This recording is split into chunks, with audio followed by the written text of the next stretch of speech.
Greetings, I'm Elar. And I'm B.Tee. Welcome to our Did You Know Webisodes. In this webisode, we will talk about the different insulating epoxy plugs and how to install the cap on our Euromold Interface C compact connectors. So let's get to it.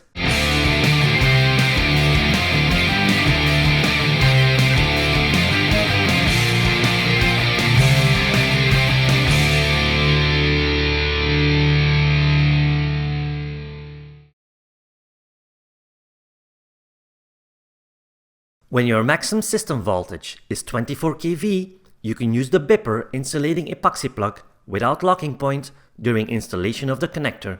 When the maximum system voltage is higher than 24 kV, you have to use the B.Tee insulating plug.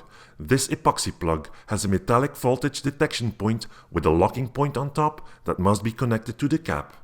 Start the installation of the cap with cleaning the inside of the cap and the outside of the connector and insulating plug.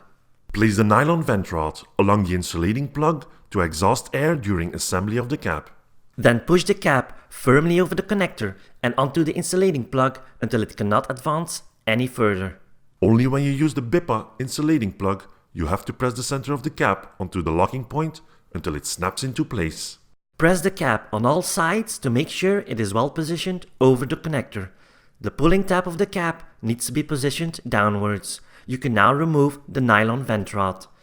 Repress the center of the cap onto the locking point to ensure it is still in place. That's it for this episode. Thanks for watching and take care.